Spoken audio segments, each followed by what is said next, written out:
It's time to accelerate. Hi, I'm your host, Andy Paul. Join me as I host conversations with the leading experts in sales, marketing, sales automation, sales process, leadership, management, training, coaching, any resource that I believe to help you accelerate the growth of your sales, your business, and most importantly, you. Hello, and welcome to Accelerate. I'm excited to talk with my guest today. Joining me is Matthew Bellows, founder and CEO of Yesware. You know, it continues to amaze me that in this digital, connected, data-driven world, that the whole concept of sales intelligence is still kind of foreign to so many sales reps. I mean, people who have listened to the show know that we are devoting a lot of time to exploring the sales stack, this roster of sales technologies that will improve both the effectiveness and the efficiency of your sales efforts. And I believe that the base or the top of the sales stack, depending on where you're looking at it from, is a tool that's really at heart very simple. And a lot of times people generically call it email tracking, and it's rapidly evolving to become more than that. But it's a tool that I think no sales team should be selling without. And our guest today, Matthew Bellows, has been a pioneer in that space. He's going to help us learn all about it. Matthew, welcome to the show. Thanks, Andy. It's great to be here. So take a minute, introduce yourself, your background, how you got started in sales, how you came up with this idea for Yesware. Sure. I'm not a sort of typical salesperson. I didn't sort of come out of college and get a sales job at a great sales training organization. I sort of found my way into sales because I worked at startups for, in the early part of my career. And I quickly realized that, you can either be making bullets or shooting bullets. And it turned out the best way for me and my particular psychology and skill sets was about, selling, about closing deals. And so I found myself in these sales roles. So what sort of products were you selling? The first company that I joined sort of back in the East Coast and back in the computer industry sold over-the-telephone speech recognition. And my first job actually was building a training program for their customers.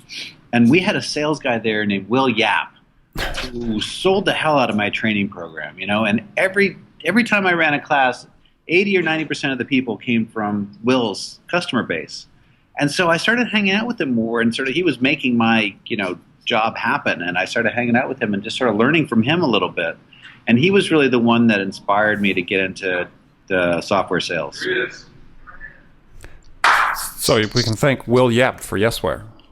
Exactly. Will Yap, my first sales job actually was before that. But it wasn't in the tech space. I was a door-to-door canvasser for the nuclear weapons freeze campaign. Back in college and before college, I used to go door-to-door, knocking on people's doors and asking them to contribute money to a lobbying organization that we had in Washington. So that was my sort of on-the-ground sales training experience. And I think I still own the record for the largest amount of money raised on my first night out in territory. And how much was that? It was $185. Very nice. Very nice. which was, I guess, a record at that time. You're like your own little super PAC. So, exactly. Exactly. So what was the impetus then for starting Yesware?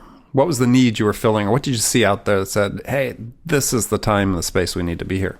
Yeah. So I made my career more or less in sales. And even at my first startup, which was in 2001, I acted as the main salesperson for the product. And just prior to Yesware, I was the VP of sales at a venture-backed startup in Boston. And, I had the same experience that I think many of your listeners have, which is every Friday, walk around the sales floor, say, guys, update your sales force before you go, update your sales force, make sure all your stuff is up to date. And I would watch as their eyes would roll back in their heads, and then they would dutifully, type in good call, good call, good call. Exactly. And I was, and all of this then culminated in the quarterly report to the board, where I put up my 30, 60, 90-day pipeline and told the board precisely how much revenue we were going to drive from which deal when. And the process of getting from that Friday roundup to that board slide was, to my mind, the biggest, waste of time possible. And yet we spent so much time doing it and so much so much sort of riding on it because the CEO was counting on the team, and I was counting on the team, and the board was counting on the team to make the certain number and close the certain deals. And it was very unsatisfying because there was absolutely no data behind what I was doing. And as a VP of sales then, my first thought was, oh, this CRM is bad. We need a better CRM.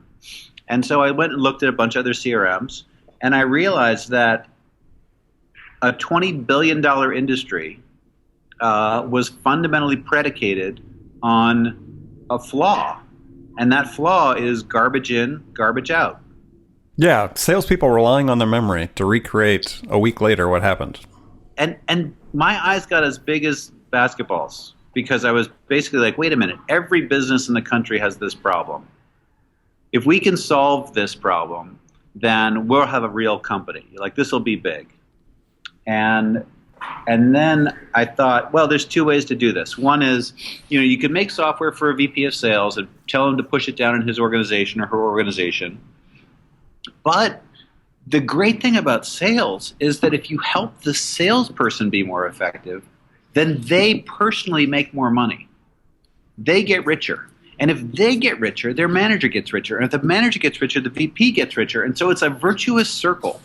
And so the theory behind the major design criteria behind Yesware and the theory of what we're doing in general is help the end user salesperson be more successful, get access to their stream of data, and then create more and more benefit throughout the organization. So we try to grow the top line, and by doing that, we get access to the data from their activities, and we can make them more effective across the board. Right, and that information about their activity, a key component that wasn't there is how is the customer engaging with what you're sending them? Exactly right. So it's not just the activity, well, did I call that customer, but what did they do when I sent them the email? So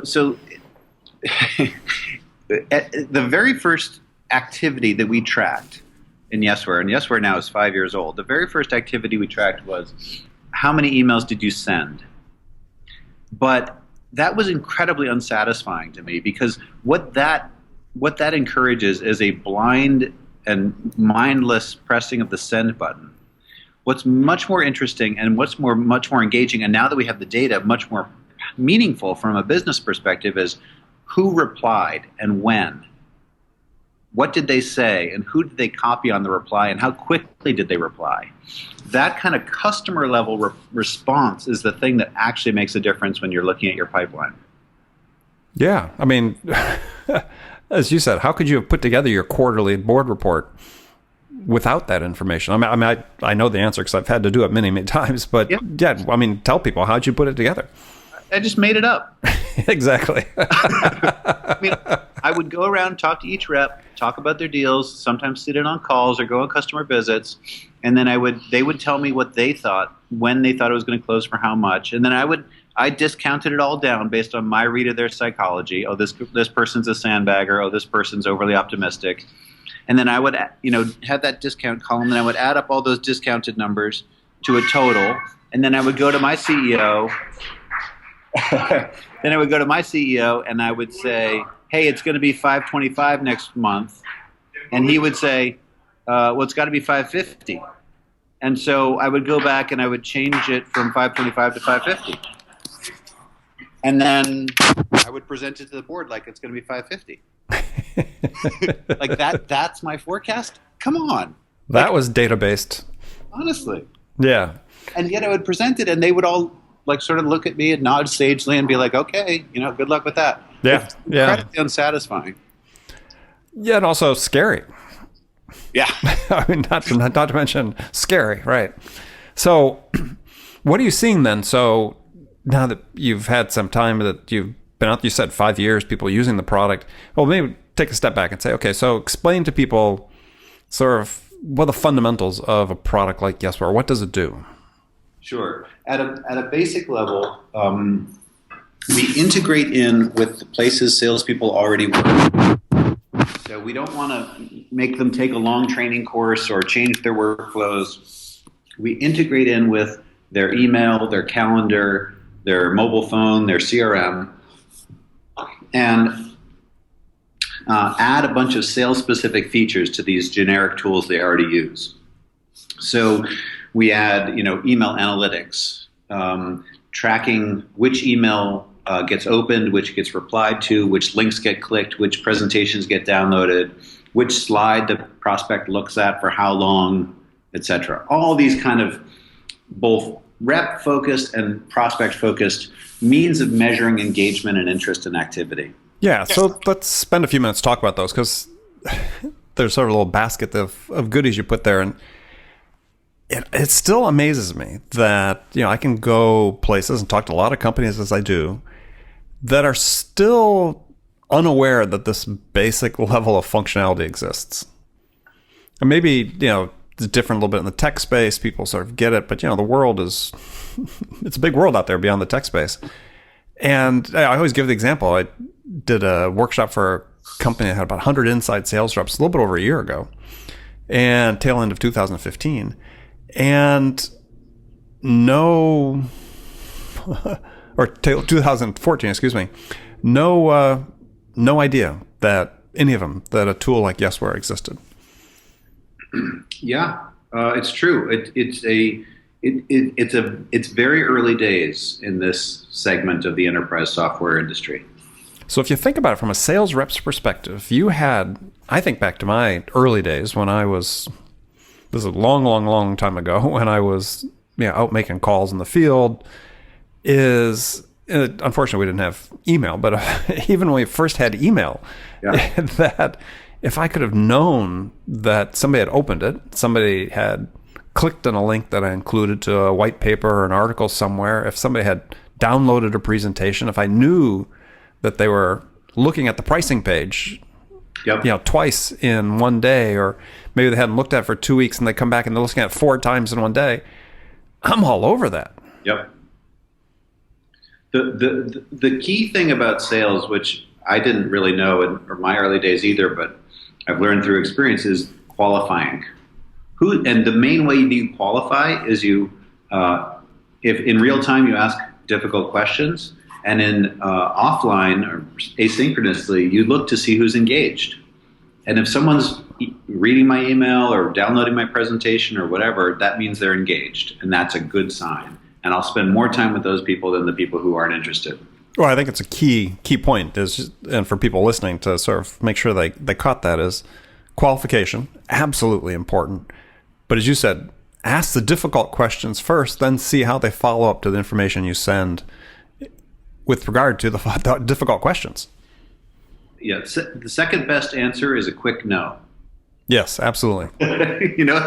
Just tell me. It's like going to a bar too. You see some pretty person, attractive person you want to talk to, and you go up to them and you say, "Hey, do you want to talk?" And they say no, and you're like, "Okay, great. Now it's just saved me half an hour." Yeah, and okay. So perfect example. We're going to digress a little bit here, but I get feedback, I get pushback on this all the time, because I've written articles about this. So I said, no is not always an objection, and no is not always a reason to sell harder. Actually, sometimes no is just that. It's no, and move on. And you would think I'd committed a crime against humanity, the way people write back about that. Because most salespeople are trained to think that no means sell harder. Well, you and I are completely aligned on this. I think that salespeople who try to convince other people are wasting their time, and they're wasting the other person's time. You're not trying to find someone to convince. You're trying to find someone who already wants to buy. Like when I was canvassing for the Nuclear Weapons Freeze campaign, my first sales job, I'm going door to door, and I'm not looking to try to convince somebody to support the Nuclear Weapons Freeze campaign. No, you're trying to get money from the people that are already convinced. It's not going to work. Yeah. I don't want to waste my time trying to convince somebody who, I want to find the people who already support it and get their money. And how long was your hair at that time? Yeah, that's right. It varied in length. Yeah. Yeah. So make sure you had it pulled back in the ponytail. Of course, you're a little bit younger than I am, but we would have been out with shoulder length hair and ponytails. So I'll put that picture on my website at some point. Yeah. So yeah, I think this basic level of sales intelligence, and given how how inexpensive tools like Yesware are, if you're listening to this and you don't have this basic level of your sales stack, this basic sales technology app, you really need to make this your priority, I believe. Because again, it just gives your sales reps so much basic intelligence to help qualify the prospects, for one, as we talked about. And then once they're qualified, understand how they're engaging. So it gives you clues as to how you should be engaging with them and how to most effectively spend their time and your time. You can just go to yesware.com, download our software for free, and try it out. And give it to your sales team and have them try it out. And if it doesn't help them make more money in your sales cycle, then we're not doing our job. But when we started 5 years ago, it was really just a theory that we could apply the power of software and help salespeople be more effective. Now I'm sure of it. Now we have customers across the globe, over 800,000 registered users, 100,000 more daily active users, so very involved user base, and companies like Twitter and Box and Groupon and Yelp with hundreds or thousands of Yesware users across their teams. So I know it can actually work. Yeah, and I can vouch for it as well. So as I say, why would you, just like flying an airplane? Why would you want to fly an airplane with blinders on, right? With your eyes covered, when you have all this information that's available. So that's the first part of Yesware. The first part is giving software to salespeople to help them be more effective. The second part is actually the more interesting part from a manager point of view. It's saying, if we help a salesperson do their job, they give us access to the stream of activity. And so we can aggregate those data streams for the right audience. For the salesperson, we can say, use this message, not this message. For the sales team, we can say, here are the best performing objection handling templates. Or for the sales manager, we can say, this person's getting more replies than the other person. Or the accounts that this person working are more engaged than other people. And then for the sales VP, looking across the whole organization, you could say, these deals look like they're ready to close. These deals look like they're not baked yet. These deals need more activity. Mm-hmm. Well, I think that one of the things that, just to clarify for the audience, in case they haven't been to your website yet, is that one of the things that a tool like Yesware does is the ability to create email templates, various messages, and do a sort of a, you're not a marketing automation system, but do a mail merge. Yep. A personalized mail merge, so that you can send out messages in bulk, and you can see, again, as you said, you can track through your analytics which templates, which messages are resonating and which aren't. Exactly right. So, and it's again, if you're going to do that, why wouldn't you want to use that data? As you said, it builds up throughout the organization so that at the right level, you can give the right level of guidance.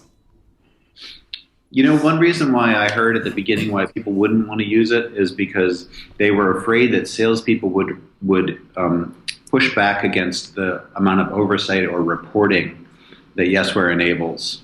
Because there's really, because it just automatically collects data and writes all kinds of data into your CRM for you. There's not a lot of room to hide. But surprisingly, salespeople like it because our customers have said that it saves them an hour or two a day of data entry into their CRM. Right. And salespeople want to use that time either to sell or knock off early and go play golf or do something else. So we haven't gotten that push out that I expected. Yeah, well, and I think one of the reasons being is that it's clear that this tool is created for the sales reps as opposed to most CRM systems, which is clear they're created for management. So, I mean, just the way you approach it, it seems like would account for some of that difference in how it's received. I hope that's right. That's a real important design criteria we have for the software is that, no training required, gives salespeople benefit in 15 seconds or less, easy to use and gets out of their way when they don't want to use it. Right. All right, well, good. We're going to take a short break, and we're going to come back, and we're going to talk about sort of what's happening in terms of, or how these types of applications like Yesware are evolving to handle future needs and what those needs might be. As we'll be doing that with my guest, Matthew Bellows. We'll be right back. Hi, this is Andy. Connect and Sell is used by sales reps at nearly 1,000 companies, including hundreds of technology startups and several Fortune 500 companies, to overcome the challenges of getting prospects on the phone. Companies using Connect and Sell grow their revenues faster by enabling their sales reps to have more sales conversations in 90 minutes than they could otherwise achieve in an entire week. Connect and Sell can be deployed directly to your sales reps, or you can take advantage of their outbound on-demand service, which delivers qualified prospect meetings scheduled directly on your sales reps' calendars. Visit connectandsell.com to learn more about how Connect and Sell can start filling your pipeline today. Okay, we're back. We're here with Matthew Bellows, founder and CEO of Yesware. We've been talking about, his tool, Yesware, talking about the marketplace, how they're using it, the data and the analytics that flow to management to be able to help the salespeople become more productive. So the question we're going to ask when we came back is, so how's this market space that you're in, how's this evolving? Because as I mentioned sort of in the open is people are sort of coming at the space from different directions. We're seeing some overlap between maybe sales development platforms, sales follow-up platforms, certain sales engagement platforms. And so how do you think this is all going to shake out and maybe what's happening, what's going to be new in the space? Yeah, it's such an exciting time. We started Yesware in the fall of 2010. And at that time, there really was not a category about sales software. The first generation of tools, Act and Goldmine and companies like that, had become CRMs and had become much more management focused, as you mentioned. And the companies like Genius and others that started out as sales software had really shifted to be more marketing automation. Right. And so we came into a space, and when I was out sort of talking to investors at the beginning about this opportunity, a lot of them sort of looked at it and they were like, there's no industry here. There's no category called sales software. It doesn't exist. That makes them uneasy because they can't put you in a niche. Exactly. And I said, my answer to that was, I know. It's ridiculous. It's the stupidest thing I've ever seen in my life. I can't believe there's no category. It's going to be multi-billions, tens of billions of dollars. And many of them at that point ushered me out the office. Yes. But a few actually said, you know what? This is so crazy, it just might work. And, we raised money from Google Ventures and Foundry Group at the beginning and kind of got us started. But now, it's clear that using the power of software to help salespeople be more effective is an incredibly rich area of software development. And you're right, there's big companies and small companies working on these problems all the time now. And it's really exciting time to see. So how do you think things are going to evolve then in your space? Well, if I draw analogies to, the easiest analogy is one to marketing automation. Marketing automation as a category didn't exist 10 years ago. 3-4 years ago, companies like Eloqua and others were sort of pioneering it. Eloqua was bought by Oracle. Marketo was the leader in the mid-market space and went public and is still public. Companies like HubSpot came along and served a smaller business audience. And there's still more and more stuff happening in that space. And now it's a $20-30 billion industry. So I think sales software is very much along the same trajectory, except I think it's a much bigger market because we're not talking about selling into marketing departments. We're talking about selling to salespeople and sales teams. And as you know, the top of the pointy end of the spear, the people that are actually bringing in the dollars for your business and growing the revenue line of your business are going to get the resources they need to be more successful. So I think there's an enormous untapped opportunity here, and we're really just getting started. So one of the issues that gets brought up all the time is that we're given the ability to so easily message such a large number of prospects, especially on the beginning stages of the sales cycle, is that we're now sort of contributing to this problem of they're receiving so many undifferentiated messages, right? So how's that going to evolve? How's that work? Or do you see as sort of best practices in terms of this issue of personalization? Because for me, I get emails that nominally from vendors that nominally they would say have been personalized, but I can tell they're not, because they all start with the word "hi." Andy. The people should learn by now putting the word "hi" is a giveaway. And clearly it might have been personalized but not customized. I don't know the differentiation. There's nothing beyond my name, the greeting perhaps that's unique. So I worry about the fact we're going to sort of burn out a bunch of prospects that way. So what do you see as sort of the solution to that? You're absolutely right to be concerned about this. And there are a number of quote unquote sales platforms that are glorified, spam senders. And that's a real problem. It's not only illegal, it's also ineffective. And so what we've done in building Yesware is sort of take the "with great power comes great responsibility" approach, and put in place some controls so that a manager or a VP or the head of sales operations can set boundaries on what features are available to which team and which rep, and how many emails they can send per day or week or month, to really fine tune the risk basically that you would end up pissing off a prospect or wasting your lead list by too much outbound email communication. Yeah, it seems like the balance is sort of out of whack now relative to quantity versus quality. Completely. And if I were to draw an analogy to internet advertising, banner ads, or consumer email, it's likely to get worse before it gets better. I mean, the way Yesware works is that the emails do not come from a third-party sender. They don't come from our servers. They come from the company's servers. So it's good because our delivery rates are very, very, very high. Mm-hmm. But it's bad because if people abuse it, then those company domains get put on spam lists. Right, and the deliverability goes way down. Deliverability is stopped, and no business emails can go out. So we really try to put controls and training actually in place so that our customers understand what's allowed and what's not allowed.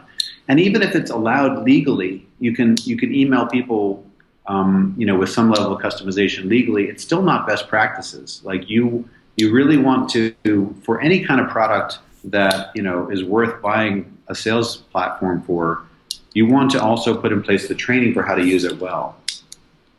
Yeah, I think part of the conundrum is that companies feel caught oftentimes between the metrics they have in place in terms of, hey, it has to be 50 contacts a day to generate, 3 sales conversations and so on. And it just becomes, they sort of just perpetuate this bad practice rather than saying, how can we tailor our messaging, tailor what we're giving people, the value we're delivering in order to break through the noise, and maybe we only have to do 25 contacts to get 3 sales conversations. That's right. I think the key there is what we were talking about sort of before we started the podcast, was about measuring not activity, but measuring engagement. It's not as important how many emails you send out or how many phone calls you make. What's really important is how many prospects are you talking to and what do they say? And how they're engaging with your content. Exactly. Yeah, no, absolutely.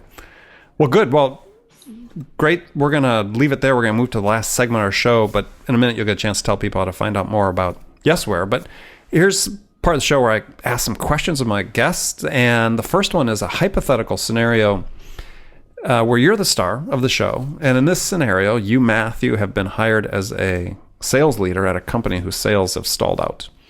And CEO and the board really anxious to get unstuck and get going in the right direction.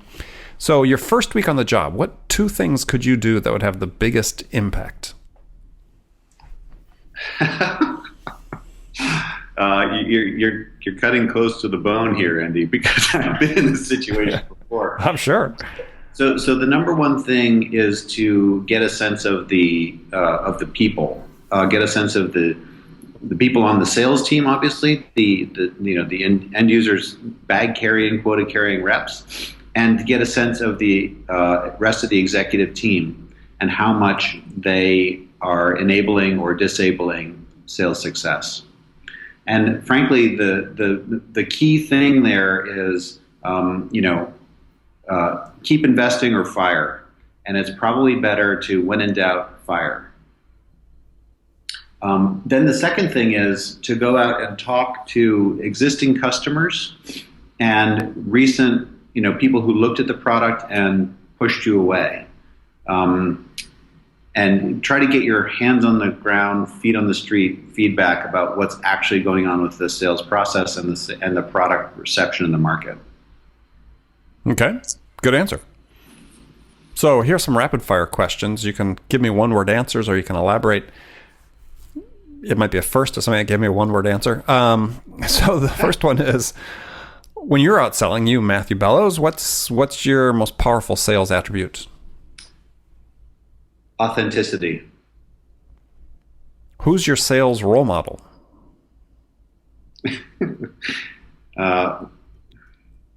Andy Grove. Very timely. The day we passed away yesterday, the day we're recording this.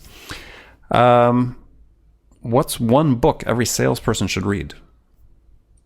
Turning Your Mind into an Ally. Oh, who's that by?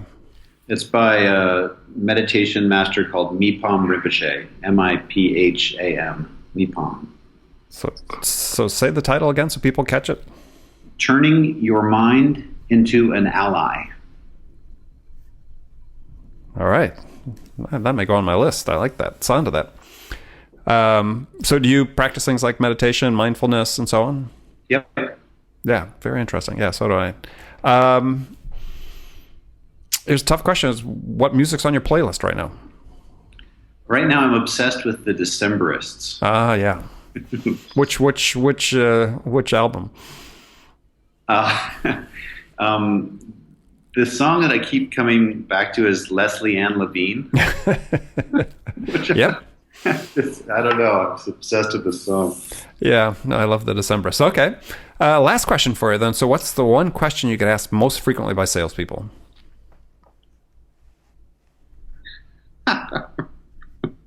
Can I have more leads? And your answer is? No.